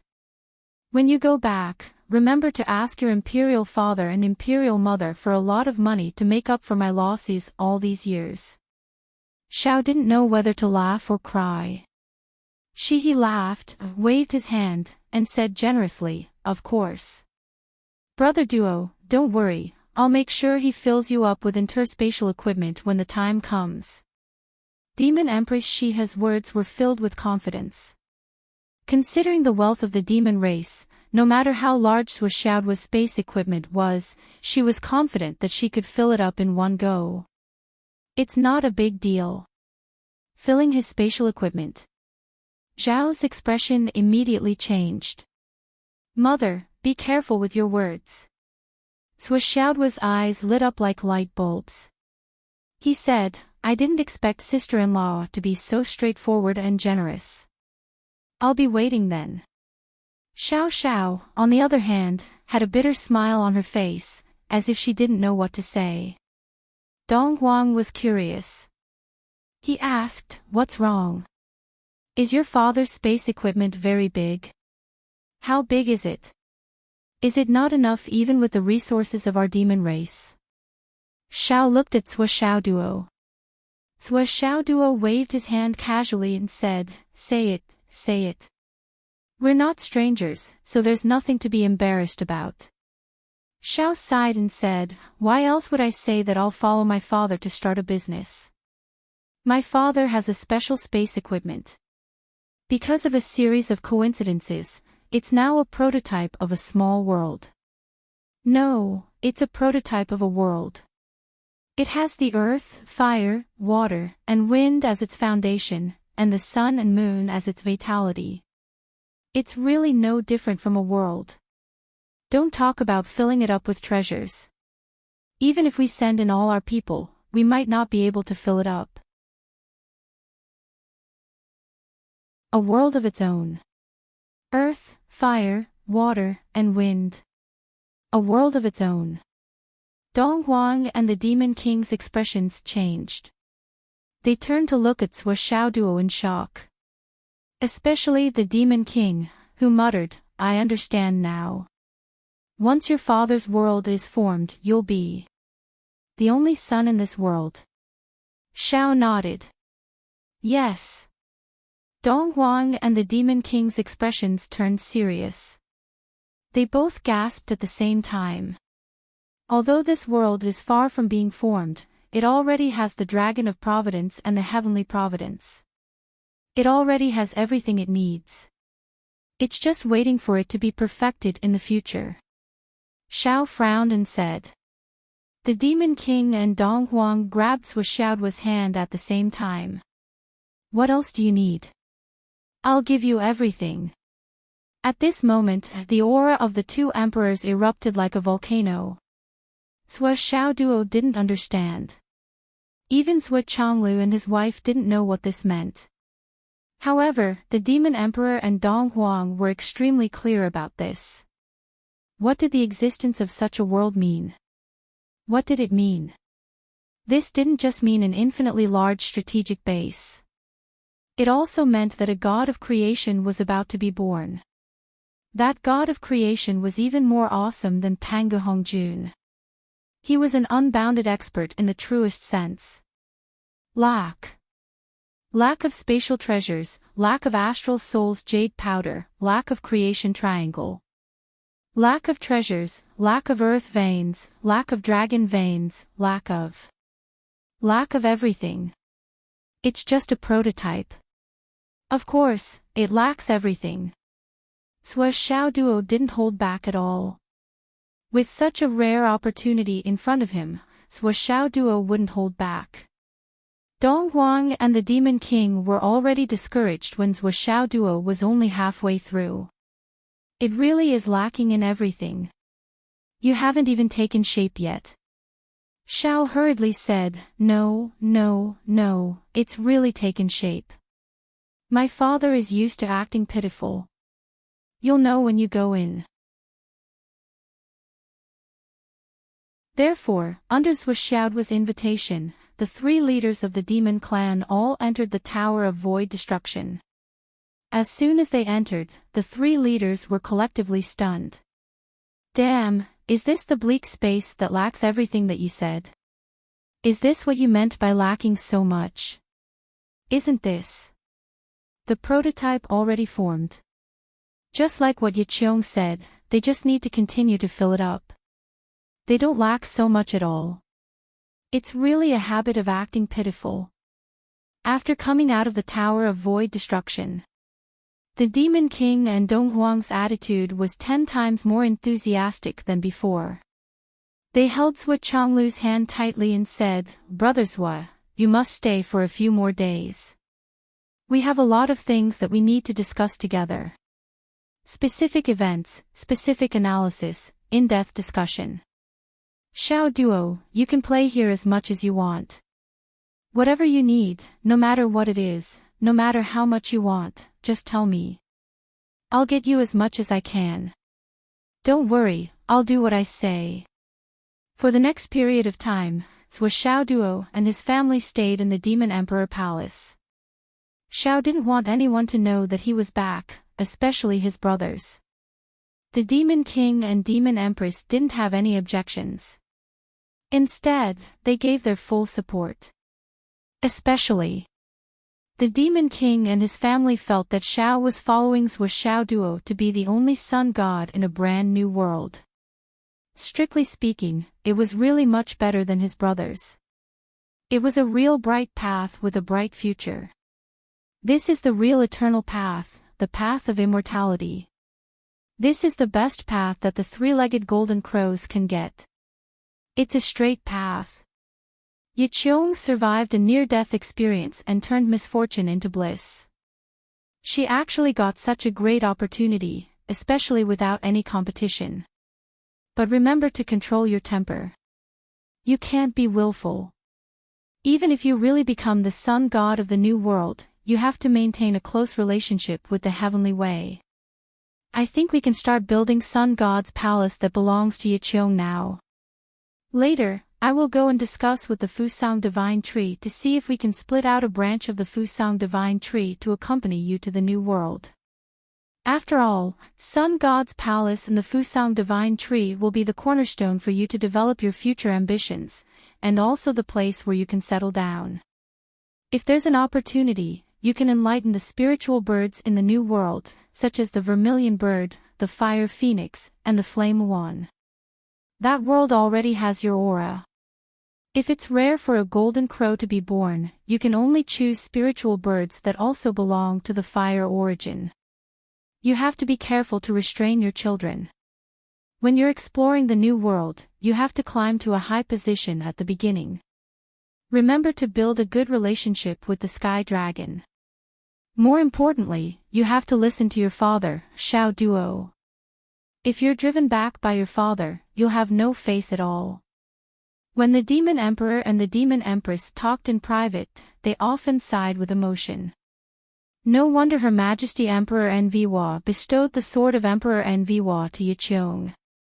Look, if the new world is truly formed and Yiqiong's soul is still closely connected to the sword of Emperor Enviwa. The sword of Emperor Enviwa will definitely accompany her to the new world. Then, the divine punishment and tribulation thunders of the new world will be the power of the sword of Emperor Enviwa. Although the Wawang sword was ranked last among the top 10 immemorial mystical weapons in the past, at that time, it might be a divine weapon of the Great Tao. Her Majesty Empress Wa's foresight is really admirable. The two of them were full of praises. They didn't know that if Her Majesty Empress Wa knew about this, she would most likely be confused. At that time, she just wanted to protect Yiqiong from the tribulation and try to preserve the foundation of the demon clan so that they wouldn't be schemed to fall apart. How did it suddenly extend to the new world? During this time, the Zhuo family, who lived in the Demon Emperor Palace, were like fish in water. They lived a very comfortable life. Dong Huang acted personally. Not only did he collect interspatial equipment and Astral Soul's jade powder for Zhuo Duo, but he also tried his best to find some natural treasures and send them to Zhuo's space-destroying tower as if they were free. The space-destroying tower's functions became more and more powerful, and the small world inside also expanded. When it reached a certain bottleneck, Dong Huang even personally brought Zhuo Duo to the Xuanwu sage, the Vermilion Bird Sage, and the White Tiger Sage to ask for the fragments of the creation plate. With His Majesty Dong Huang's visit and the Green Dragon's help, the three sages didn't make things difficult for Zhuo Duo. They happily handed over the fragments of the creation plate to Zhuo Duo. The three sages only made one request, and it was basically the same, as if they had discussed it beforehand. If the catastrophe of the ancestral land reaches the end, I hope that some of the descendants can enter the new world and preserve their inherited bloodline and not be annihilated. This request was nothing to Zhuo Duo, and he agreed without hesitation. After the three corners of the creation plate were gathered, the internal space of the space-destroying tower expanded by more than 100 times. More importantly, it was more stable than before, a kind of stability that was much more stable. If the previous space-destroying tower could withstand the full power of many sage-to-be experts without collapsing, now, even if the sages were to fight each other, the space-destroying tower could still hold on for a long time. Zhuo's cultivation also improved a lot, and Zhuo Xiaonian, who had been with him all this time, also benefited a lot. With the resources of the demon clan, the effect of the two's improvement was naturally terrifying. As for the demon king Dong Huang, the demon empress, and the others who had facilitated all this, they were very frank, or rather, candid. We have a purpose, and we are not doing this for free. A brand new world with a brand new heavenly way is not only the strategic depth of the human race, but also the strategic depth of all the races in the continent. If one day, the demon clan is finally defeated and cannot escape the calamity of decline, if the three of us are lucky enough not to die, we will not be entangled, nor will we force ourselves to hold on, nor will we self-destruct. We will only cross the starry sky and search for the eternal great Tao, and will never enter the new world. We hope that the new world and the space-destroying tower can open up a place for the demon clan, so that the bloodline of the demon clan will not be cut off. The day the demon clan is confirmed to be defeated, we will create the illusion that the entire demon clan is dead. And let some of the descendants of the demon clan enter the world of the space-destroying tower. This is the preparation we, as the masters of the demon clan, and also the last step we can do for the demon clan. So we are willing to offer these things, and we are afraid that you will not accept it. Indeed, in the future, there may be a life and death battle between you and me, but the inheritance of our bloodlines and the reproduction of our descendants are already safe. Zhuo Chonglu completely understood and accepted such a statement. In this world, everyone's pursuit was different. The poor wanted to have enough to eat. The well-fed people wanted to be well off. The well-off people wanted to be rich. The rich naturally wanted more. They wanted to enjoy themselves, and it was inevitable that they would think about that after being full and warm. Or they wanted power, and then they would reach the peak. However, there were still pursuits for reaching the peak of power, such as longevity, immortality, and so on. The martial artists wanted to become stronger, and the strong wanted to become even stronger. The peak above that was the pursuit of immortality and the great Tao. At the end of the day, it was just endless desire and endless pursuit. It was often said that a certain person's knowledge was shallow, or that he did not understand such a shallow principle. However, the so-called shallow knowledge was just that he had not reached that level yet. For example, the poor would never be able to imagine what the emperor was playing with, eating, and using. Apart from the fact that it was difficult for the emperor to imagine how tofu dregs were hard to swallow, he also could not imagine what the immortals who had transcended the mortal world were eating, playing, and using. The so-called immortals also found it hard to imagine why those strong people were so dismissive of the things they pursued. Why were the sages so powerful and boundless, but they turned a blind eye to the suffering of all living beings in the world and remained indifferent? Because every level had its own thoughts and pursuits. Only when one reached a certain position, a certain status, could one understand a little bit what people at that level were thinking, and what they were pursuing. Were the demon emperors and other top experts really thinking for their people? Were they really doing it for the common people? Perhaps they were, but it was definitely not their whole life. However, they needed their race to exist. As long as their race existed, the luck of their race would exist, and they would have roots. No matter where they fought in the starry sky, as long as the demon race's roots existed, they would have confidence, and there would be room to turn things around. If there was only one invincible expert left in a race, then what was the meaning of this expert's existence? Other than proving his own strength, there was nothing else. Because there was no one else who needed him to fight for himself. Eternal loneliness would collapse sooner or later, and he would be annihilated in the Star River. Because he no longer had his own kind, there was no more meaning to his existence. It was the same for all races. It was also because of this that the demon emperors and other sovereigns were willing to pay such a high price and let Zhuo Xiaoduo do whatever he wanted. As long as they could guarantee this, it was enough. Because the demon emperors had no confidence that they could survive this clear heavenly tribulation. In the end, his opponents would definitely be the 8 great Zhu Wu, Zhuo Changlu and his wife, the Heavenly Master Sage, the Heavenly Master Sage, the Heavenly Master Sage, the Heavenly Master Sage, the Heavenly Master Sage, the Receiving Sage, the Demon Ancestor Luoho, and so on. Not to mention, there was also a rising star like Zhuo Xiaoduo. His fate and Tao were so dense that it made him tremble. Who could guarantee that they could survive and win in such a battle? Even the demon ancestor Luoho did not have such confidence. The clear heavenly tribulation this time involved so many races and heavens. Even if one was as strong as the Heavenly Master Sage, the Heavenly Master Sage, and the Heavenly Master Sage, he would still have to face the joint attack of the 2 sages of the West, the Demon Emperor Dong Huang, the Demon Empress, and the 8 great Zhu Wu. If he was not careful, he could still die. The prerequisite for achieving this goal was that one of the experts mentioned above had to be willing to risk his life and self-destruct. At the cost of his own life, he would be able to severely injure the saint. Then, killing the saint would no longer be out of reach. The consequences would be set in stone. Which one of these people was not a lunatic who would sacrifice himself for their own goals?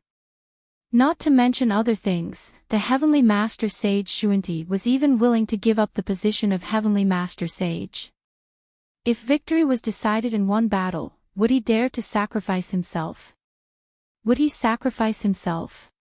Or perhaps, among the demon emperors Dong Huang and the demon empress, any one of them would resolutely take action in order to give the other 2 a chance to survive. As for the 8 Zuwu, they were a group of unreasonable lunatics. It was even possible for all 8 of them to sacrifice themselves together, and drag a group of experts of the same level down with them. How could they survive such a tragic battle? Even if Tao ancestor Hong Jun was present, he might not have much confidence. Therefore, Zhuoxiaoduo's backup plan, the space exterminating pagoda, was extremely important at this moment. It was indescribably precious. At the same time, Zhuoxiaoduo's family was broadening their horizons almost every day. Whether it was Zhuo Chonglu and his wife, or Zhuoxiaoduo and his wife. Demon Emperors Dong Huang and the Demon Empress were both experienced and knowledgeable. They casually spoke of ancient grievances, and their words were profound. They sorted out the relationships between them, and strange stories emerged one after another. Zhuoxiaoduo only realized at the end that the relationship between those peak powerhouses was really complicated to the extreme. It was even more complicated than the relationship between his family. Between any one of them, there were countless grievances and grudges intertwined, and endless karma twisted and turned. They could cooperate at any time, but they could also turn against each other at any time. One second, they could fight side by side, and the next second, they could turn against each other. You're my benefactor. Am I not of any help to you? But you also have a grudge against me. For example, you robbed me of this and that a few centuries ago. Like you killed my wife millions of years ago. Hundreds of thousands of years ago, you killed my disciple. Innumerable bullshit matters like this were interspersed among the ancient experts. After all, there were only so many of them in the long river of history. You robbed me of my inheritance. You took over my clan. You bewitched my successor. There were too many conflicts and entanglements. For example, the ancient celestial clan, the dragon clan, the phoenix clan, and the Qilin clan. Later on, there was the dragon clan among the demon clan, the dragon clan among the demon clan, and the dragon clan among the spirit clan. There were also the phoenix clan and the Qilin clan. No one dared to say that they were orthodox.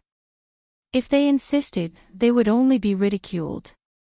After listening to the Demon Emperor and Demon Empress Donghuang's narration of many ancient events, Zhuoxiaoduo became more and more confused about the karma and grievances between the various clans. Actually, it was no wonder.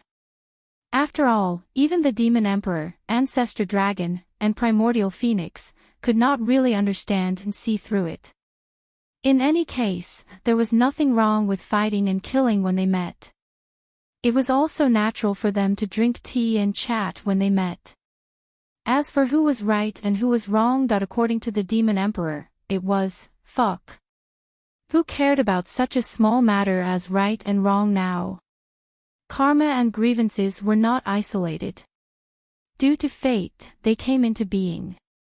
After listening to the Demon Emperor and the other 2 big shots of the Demon Clan, Zhuoxiaoduo was inexplicably shocked. The relationships between the ancient experts were really too messy. They were clearly friends, but they were also opponents. They were clearly confidants, but they could fight to the death. They were clearly irreconcilable, but they could still cooperate.